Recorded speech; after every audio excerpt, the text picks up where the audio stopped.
ভয়ংকৰ সংকটৰ গৰাহত অসমৰ চাহ উদ্যোগ কণ্টেইনাৰৰ অভাৱত ৰপ্তানি কৰিব পৰা নাই অসমৰ চাহ ভাৰতীয় বন্দৰৰ কণ্টেইনাৰ চীনে লুকুৱাই ৰখাৰ সন্দেহ চাহ উদ্যোগৰ এই সংকটৰ আঁৰত চীনৰ ষড়যন্ত্ৰৰ সন্দেহ ভাৰতীয় চাহ বৰ্ডৰ বিষয়াৰ সংকটত অসমৰ চাহ উদ্যোগ চীনৰ ষড়যন্ত্ৰৰ বাবেই সংকট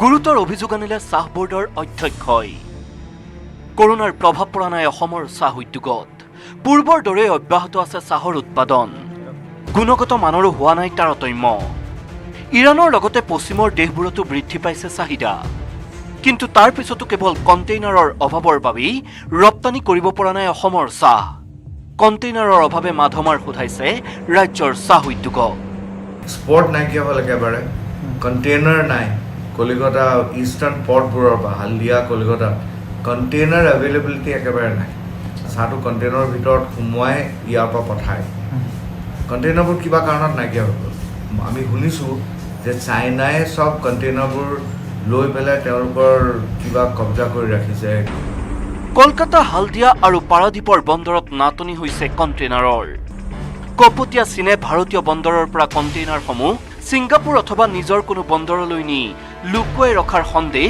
ভাৰতীয় চাহ বৰ্ডৰ অধ্যক্ষৰ ভাৰতীয় চাহৰ বজাৰ চীনে নিজৰ দখললৈ নিয়াৰ চলেৰেই এই ষড়যন্ত্ৰ ৰচাৰ সন্দেহ অধ্যক্ষ প্ৰভাত কমল বেজবৰুৱাৰ হয়তো বিশেষকৈ আমাক অপকাৰ কৰিবৰ কাৰণেই কৰিছে নেকি কাৰণ আমি অনুমান কৰিছোঁ এইটো হয়তো কনস্পিৰেচি থিয়ৰী বোলা বস্তু এটা আছে নহয় মানে চব কণ্টেইনাৰবোৰ নি পেলাই তেওঁলোকৰ ডাঙৰ ডাঙৰ পৰ্ট আছে নহয় এটা পৰ্টবোৰত সোমাই ৰাখিছে যাতে বেলেগ দেশবোৰে এক্সপৰ্ট কৰিব নোৱাৰে পূবৰ বন্দৰসমূহৰ বিপৰীতে গুজৰাট আৰু মহাৰাষ্ট্ৰৰ বন্দৰত এতিয়াও মজুত আছে চাহ সৰবৰাহত ব্যৱহাৰ হোৱা কণ্টেইনাৰ পশ্চিম আৰু দক্ষিণৰ বন্দৰসমূহলৈ চাহ সৰবৰাহ কৰিব পাৰিলেহে থন ধৰি উঠিব ৰাজ্যৰ চাহ উদ্যোগ সাংঘাতিক অপকাৰ হৈছে আমাৰ যিবোৰ ইৰাণলৈ সাধাৰণতে যিবোৰ চাহ যায় USA-লৈ যিবোৰ চাহ যায় সেই চাহবোৰৰ এতিয়া এক্সপৰ্টবোৰ নাইকিয়া হৈছে মানুহে পঠাব নোৱাৰিলে নিকিনিব চাহবোৰ অৰ্থডক্স মাৰ্কেটটো খুব ভাল হ'ব লাগিছিলে কিন্তু হোৱা নাই চাহৰ ৰপ্তানি কমি যোৱাৰ বাবেই দেশীয় বজাৰত বৃদ্ধি পাইছে যোগান ফলশ্ৰুতিত কমিছে চাহৰ মূল্য বিপৰীতে বাঢ়িছে উৎপাদনৰ খৰচ দিনে দিনে বৃদ্ধি পাইছে শ্ৰমিকৰ মজুৰি বাঢ়িছে কীটনাশক সাৰ আৰু সা সৰঞ্জামৰ খৰচ যাৰ বাবে গভীৰ সংকটত পৰিছে চাহ উদ্যোগ আমাৰ এক্সপৰ্টৰ হাতত বহুত অৰ্ডাৰ আছে ইৰাণৰ বহুত অৰ্থডক্স অৰ্ডাৰ আছে আৰু তেওঁলোকে এগ্ৰেছিভলি কিনিলেহেঁতেন কিন্তু কিনিব পৰা নাই কাৰণ পঠাবলৈ তেওঁলোকৰ কণ্টেইনাৰ নাই বিদেশত অসমৰ চাহৰ চাহিদা থকাৰ পিছতো কণ্টেইনাৰৰ বাবে ৰপ্তানি কৰিব নোৱাৰা ঘটনাত হতাশ হৈ পৰিছে চাহ উদ্যোগৰ সৈতে জড়িত প্ৰতিজন লোক প্ৰশ্ন হয় চীনৰ সম্ভাৱ্য ষড়যন্ত্ৰ উফৰাই চাহ উদ্যোগক টনকিয়াল কৰিবলৈ কোনে ল'ব ব্যৱস্থা যোৰহাটৰ পৰা গৌতম বৰাৰ report news 18 Assam north east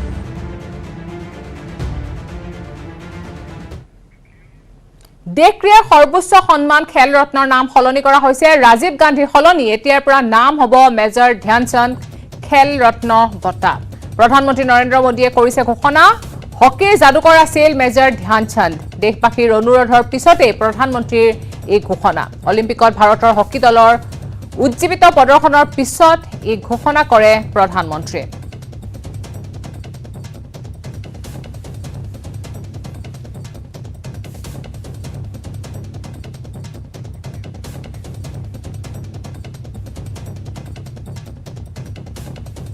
দেশৰ ক্ৰীড়াৰ সৰ্বোচ্চ সন্মান খেল ৰত্নৰ নাম সলনি কৰা হৈছে ৰাজীৱ গান্ধীৰ সলনি এতিয়াৰ পৰা নাম হ'ব মেজৰ ধ্যানচান্দ খেল ৰত্ন বঁটা প্ৰধানমন্ত্ৰী নৰেন্দ্ৰ মোদীয়ে ঘোষণা কৰিছে এই কথা হকীৰ যাদুকৰ আছিল মেজৰ ধ্যানচান্দ দেশবাসীৰ অনুৰোধৰ পিছতে প্ৰধানমন্ত্ৰীয়ে কৰে এই ঘোষণা অলিম্পিকত ভাৰতৰ হকী দলৰ উজ্জীৱিত প্ৰদৰ্শনৰ পিছতে এই ঘোষণা কৰে প্ৰধানমন্ত্ৰীয়ে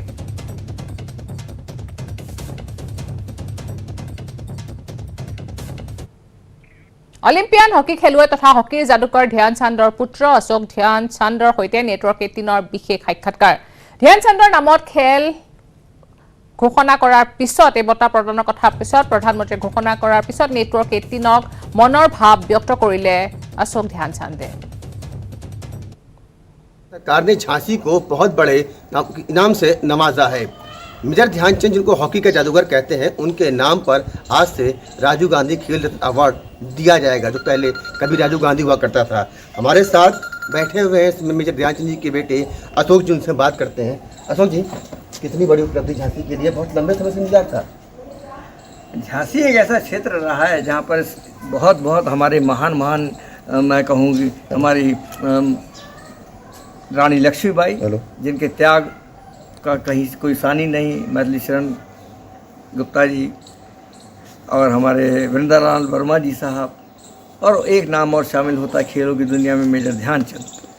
और वाकई में ध्यानचंद किया इस नगरी का सौभाग्य है कि हमारे खेल के क्षेत्र में, कला के क्षेत्र में, रण के क्षेत्र में हमारे लोगों ने एक्सट्रीम हिस्से से काम किया और नाम कमाया।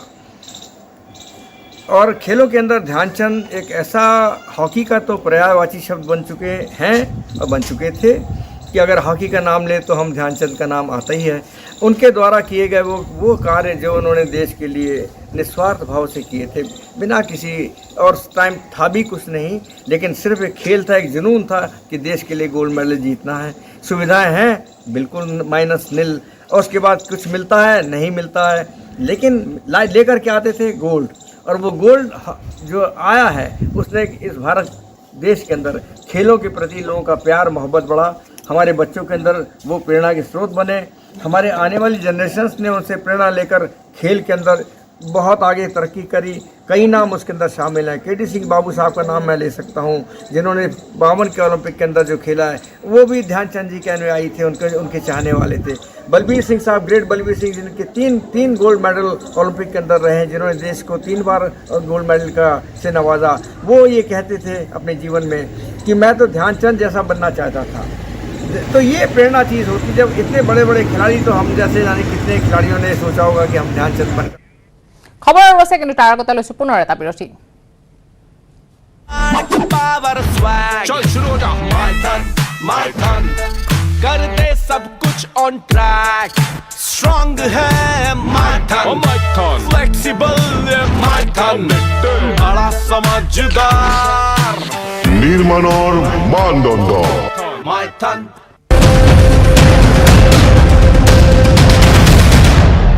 আশংকাত ভুগিছে এতিয়া শোণিতপুৰৰ 3খন গাঁৱৰ ৰাইজ। উপায়ুক্তক ব্যৱস্থা লোৱাৰ আহ্বান জনাইছে গাঁওবাসীয়ে।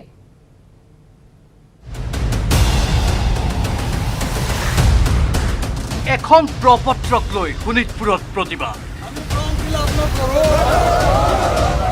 ৰাজপথত প্ৰতিবাদকাৰীৰ শ্লোগান, আমি ফৰ্ম ফিল আপ নকৰোঁ। ভিতৰীয়া কিবা ৰহিছে ঘুমাই আছে, ফৰ্মখনত যেনেকৈ লিখা আছে। কাজিৰঙা ৰাষ্ট্ৰীয় উদ্যানৰ পৰিসৰ বৃদ্ধিৰ লক্ষ্যৰে বন বিভাগে প্ৰেৰণ কৰিছে এইখন প্ৰপত্ৰ।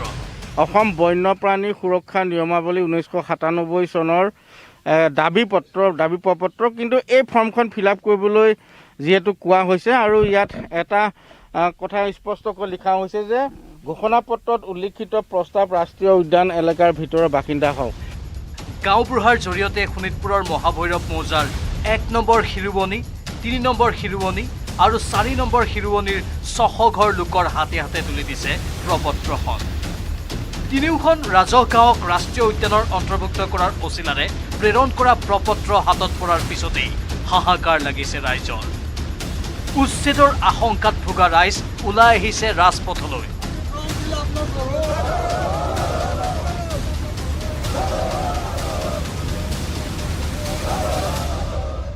প্ৰপত্ৰ পূৰণ নকৰোঁ বুলি শ্লোগান দি ৰাইজে সাব্যস্ত কৰিছে প্ৰতিবাদ।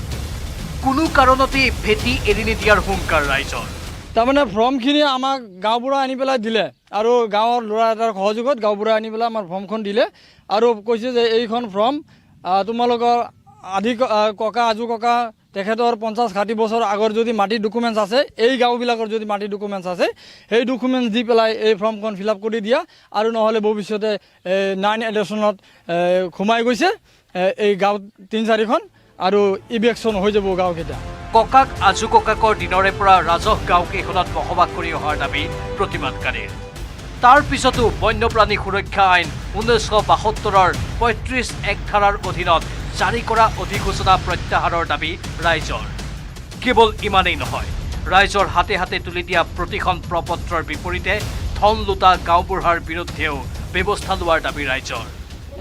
এইখন ফৰ্ম যেটো আহিছে এতিয়া আমি কেতিয়াও নকৰোঁ, ভৱিষ্যতো নকৰোঁ। ফটককৈ যদি আমাৰ গাঁওবুঢ়া হওক যিকোনো দায়িত্বশীল নেতা যদি আহি কেনে আমাৰ ইয়াত আমাৰ মেম্বাৰ আছে, আমাৰ ৱাৰ্ড মেম্বাৰ আছে আৰু আমাৰ গাঁৱৰ মুৰব্বী আছে, তেখেতক লৈ আলোচনা কৰি কেনে যদি তেখেতে আমাক ক'লে আমি কিবা চিন্তা কৰিলোঁ হয়। এতিয়া আমি কেতিয়াও ফিল আপ নকৰোঁ।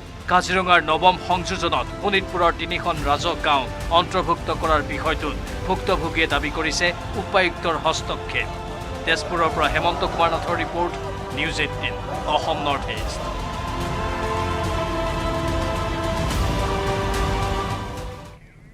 ৰিলায়েন্স BP মোবিলিটি লিমিটেড আৰু ছুইগিয়ে একেলগে এখন চুক্তি স্বাক্ষৰ কৰিছে। খাদ্য বিতৰণ কোম্পানী ছুইগিয়ে কৈছে যে ইলেক্ট্ৰিক ভেহিকেল বা EV ইক'চিষ্টেমৰ মাধ্যমেৰে খাদ্য বিতৰণৰ বাবে ট্ৰায়েল আৰম্ভ কৰা হ'ব। খাদ্যৰ ডেলিভাৰীৰ বাবে এতিয়াৰ পৰা ইলেক্ট্ৰিক ভেহিকেলৰ ব্যৱহাৰ বাঢ়িব। জনা গৈছে যে ৰিলায়েন্স BP মোবিলিটি লিমিটেড আৰু ছুইগিৰ মাজত যুটীয়া উদ্যোগৰ উদ্দেশ্যে বেটাৰী চালিত EVৰ প্ৰচাৰ কৰা, লগতে পৰিৱেশ অনুকূল বিতৰণ প্ৰণালীৰ প্ৰযুক্তি অধিক শক্তিশালী কৰা। RBML আৰু ছুইগিৰ সহায়ত বিভিন্ন এলেকাত জিঅ' BP বেটাৰী প্ৰতিস্থাপন ষ্টেচন নিৰ্মাণ কৰা হ'ব আৰু বেটাৰীৰ হাল সলনিৰ প্ৰশিক্ষণ ছুইগি কৰ্মচাৰীসকলক প্ৰদান কৰা হ'ব। RBMLৰ মুখ্য কাৰ্যবাহী বিষয়া হৰিশ চি মেহতাই কৈছে, ভাৰত চৰকাৰৰ ইলেক্ট্ৰিক মবিলিটি দৃষ্টিভংগীক সমৰ্থন কৰাৰ লক্ষ্যৰে আমাৰ সংস্থাই মবিলিটি সেৱা আগবঢ়োৱাৰ সিদ্ধান্ত গ্ৰহণ কৰিছে। আমাৰ কোম্পানীয়ে ভাল মানদণ্ডৰ গতিশীলতা সেৱা প্ৰদান কৰিব আৰু বেটাৰী সলনি কৰাৰ বাবে ষ্টেচনবোৰৰো নিৰ্মাণ কৰা হ'ব। ছুইগিৰ সৈতে আমাৰ চুক্তিয়ে দেশৰ বিতৰণ সেৱাসমূহ আৰু উন্নত কৰিব। খবৰ অনুসৰি জিঅ' BPয়ে অহা 5 বছৰত একাধিক বেটাৰী সলনি কেন্দ্ৰ নিৰ্মাণৰ লক্ষ্য লৈছে। ইয়াৰ ফলত গৃহ আৰু বাণিজ্যিক কমপ্লেক্স, মল, হোটেল, ব্যৱসায়িক উদ্যান, তথ্য প্ৰযুক্তি কেন্দ্ৰ আৰু পাৰ্কিঙো উপকৃত হ'ব। RBMLে পৰৱৰ্তী 5 বছৰত ইন্ধনৰ খুচুৰা বিক্ৰী নেটৱৰ্ক 5500লৈ বৃদ্ধি কৰাৰ লক্ষ্য লৈছে।